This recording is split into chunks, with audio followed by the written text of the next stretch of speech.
The Gabby Petito case captured national attention when she disappeared during her cross-country trip with her boyfriend. The case ignited interest here at home and across the country. But with thousands of people missing every day in the U.S., some are asking, why is that? Why is this particular case receiving such widespread media attention when others don't? Our Shira Matsuzawa looked into it. Shira, what did you find out? Well, Kim, it depends on who you talk with, and while no one begrudges this attention the case received, sadly, more often than not, cases involving missing people often don't get that much attention, especially when it involves a minority. As family and friends remember Gabby Petito, the conversation across the country now changing, sparking what's being called the missing white woman syndrome. It's a term coined to underscore what some say is the media's fascination with white women who go missing. And by sensationalizing this one case, it really does injustice to the many other cases and people suffering across society.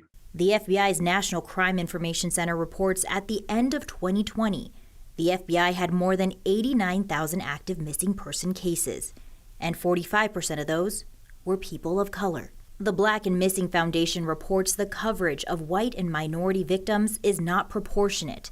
They say the disparity in the cases covered stems from the belief that when a child of color goes missing, they're initially deemed as a runaway. A missing minority adult is typically labeled as a criminal, or it's believed the missing minority lives in impoverished conditions, and crime is part of their regular lives. Professor and chair of the Department of Sociology at Boise State University, Dr. Arthur Scarrett, says when we see cases involving a white woman in the media, like the Gabby Petito case, it's as if it's being made into a reassurance case. Right, where this shouldn't happen, and it's terrible that it happened, but at the same time, we're reassuring you that it's a isolated case, and whatever happened, it's going to be brought to justice. And so therefore, people can feel really reassured that it's a random act of violence that really shouldn't have happened. As of Wednesday afternoon, the Idaho Missing Persons Clearinghouse had 167 total missing persons cases entered into the National Crime Information Center. 148 of them are white, 2 are Black, 9 are Native American, and 8 are unknown.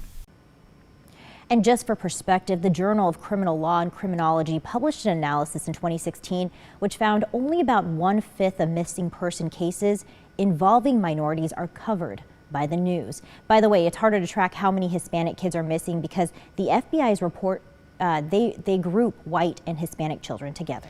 Well, Shira, I'm even thinking locally about how little Michael Vaughn's case out of Fruitland, the missing boy, how little media attention that's gotten compared to Dior Coons Jr.